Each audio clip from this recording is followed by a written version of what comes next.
Greetings, my good friends and good buddies. Great to have you back. Rush Limbaugh, the fastest 3 hours in media, the most listened to radio talk show in America. There's a good reason for that. It's a good show. It's the best show. It's great to have you here. Telephone number 800-282-2882. The email address, lrushbo@eibnet.com. I'm going to continue on with this theme. It is the degree of coincidence here is just amazing. And by the way, folks, I just checked the model runs, the 11 a.m. model runs. I got around to it a little bit late today. The 11 a.m. model runs are starting now to show a westward tack from New Orleans. Not all of them, but a sizable number are now west of New Orleans. The National Hurricane Center track does not yet reflect that shift, just as it didn't on Saturday night. Well, no, it won't hit Los Angeles because there's a lot of that would be good. Hurricane Isaac pummels L.A. No, it could hit Texas, though.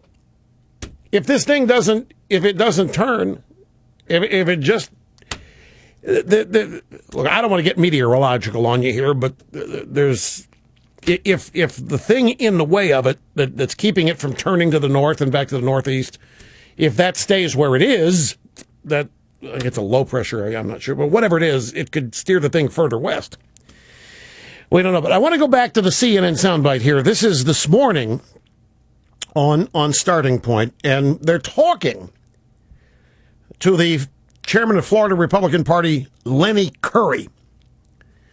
And they're talking about the convention, the Republican convention. And Lenny Curry says, I think the important thing to remind people is about this morning, having Mitt Romney as the official nominee, so we can get on with spending our money and campaigning. So he's talking about the meat and potatoes of the convention. I want you to listen to what Ronald Brownstein and this guy O'Brien, is it Soledad O'Brien? The two CNN people here react to him this way.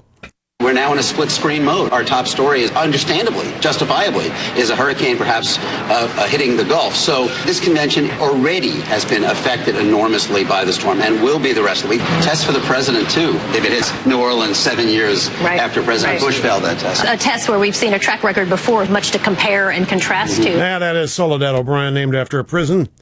And she's in there, much to compare and much to contrast to. Now, If it doesn't hit New Orleans, is Obama going to get credit for that, for saving New Orleans? I remember this. Years ago, there was a hurricane coming up through the Caribbean, south of Cuba.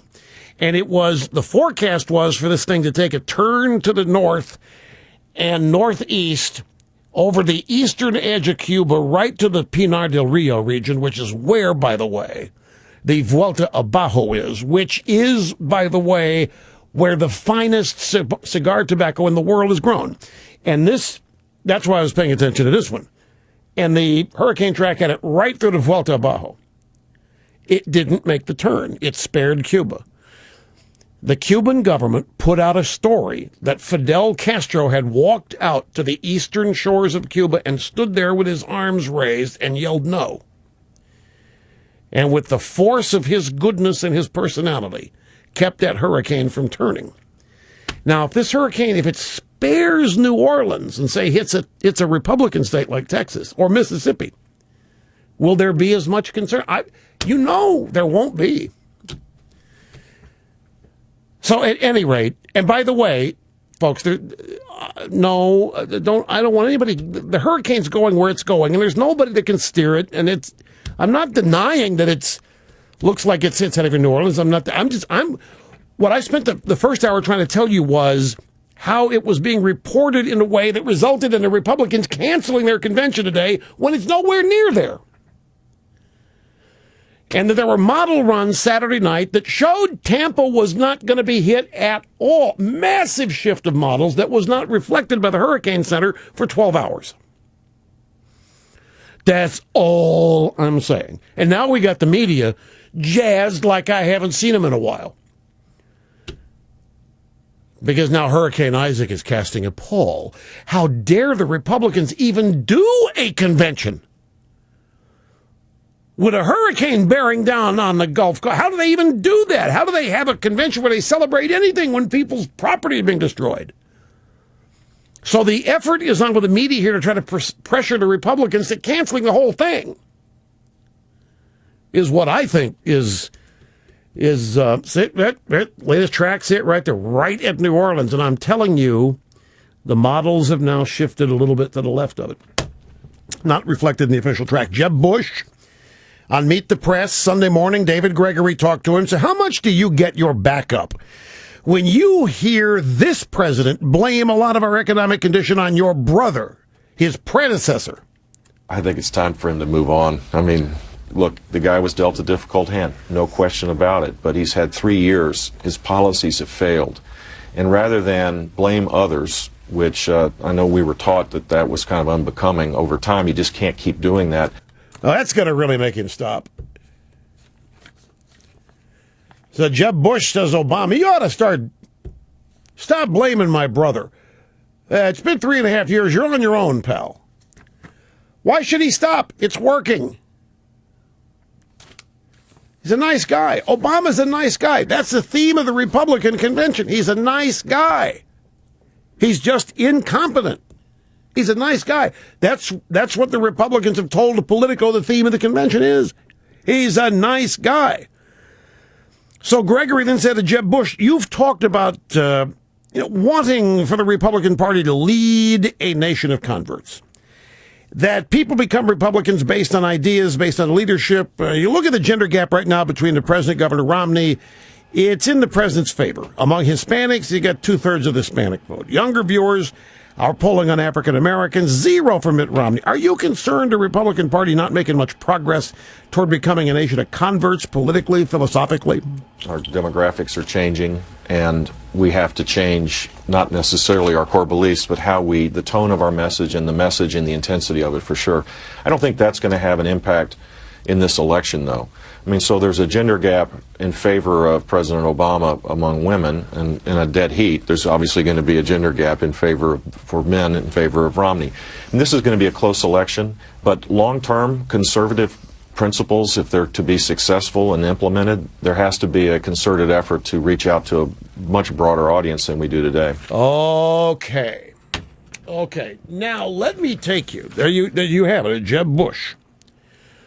Long-term conservative principles, if they're to be successful and implemented, there has to be a concerted effort to reach out to a much broader audience than we do today. Now, how would you translate that? Mr. Snerdley has just nailed it. We need to reach out to the Hispanic vote, and the way we do that is make a deal on immigration. That's what Jeb Bush thinks we have to do. Now, at our old buddy Jim Pethokoukis, and by the way, I've never met the guy. I just call him our old buddy. He may hate me, although I've never heard from him. He's never told me to stop quoting him, so I don't think he hates me. But I don't really know. He's my old buddy ideologically. I think we're on the same page ideologically. And he's in Tampa at what was to have been a Republican convention today. And a little post here at American Enterprise Institute website, AE Ideas. He's a thinker at the think tank AEI. And the headline here, what a gloomy GOP campaign guru just told me in Tampa. Want to hear this? A new Washington Post ABC News poll has Mitt Romney up by a point over Obama, 47-46. And 46 is a truly horrible number for an incumbent. And that's true.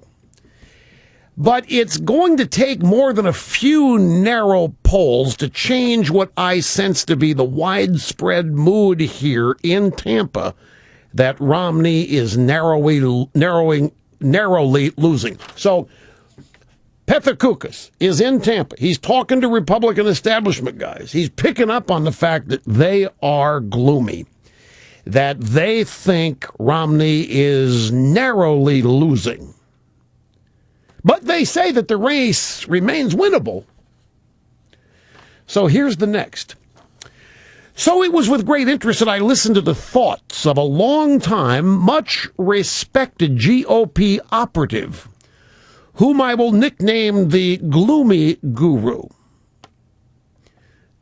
So a much respected GOP operative. That's probably a consultant. I wouldn't know who this is. Not enough data. But here's what the Gloomy Guru said to our old buddy Jim Pethokoukis. Romney will win North Carolina. Ohio is iffy in the Gloomy Guru's view. Though one very smart, very connected Ohio Republican thinks that Ohio's lost. Very connected Ohio Republican establishment Republican guy says that the state's lost. New Mexico is lost. This is the mood in Tampa, folks. This is the mood that Pethokoukis has run into talking to establishment Republicans. Yeah, we're going to win Carolina. Ohio's lost. New Mexico's lost. Colorado looking good. Pennsylvania, don't kid me. We're never going to win Pennsylvania. Anybody who thinks we're going to win Pennsylvania is an idiot. Pennsylvania is fool's gold. It's never going to happen. We're not going to win Pennsylvania. Don't even think about it. Wisconsin can happen. Virginia will be a dogfight and is critical. And then it concludes with this. If Romney loses, there will be war in the Republican Party over immigration and how the party is not connecting with Hispanic voters. Sticking Rubio or some other profile Hispanic on the ticket's not enough. The Gloomy Guru was very adamant about it. So, folks, I just want you to know that the Republican establishment, which is not conservatives, are gloomy, they are pessimistic, and to them, it's all going to be our fault if we lose. That's what they're setting up. They are setting up, it's going to be the fault of all of us conservatives if they lose, because we will not bend on amnesty for illegals. That's how to translate this. Republican establishment types in Tampa, depressed, gloomy, are going to lose. It's all because of immigration. And putting Rubio on a ticket wouldn't have mattered. You can't just do symbolic stuff. We got to go to the core of it. We got to realize that we're not going to ever win anything as long as we're opposed to amnesty. That's what it means. Sadly, these are the guys running the show in Tampa. Okay, brief timeout. Much more straight ahead, folks. And your phone calls get mixed in when we get back.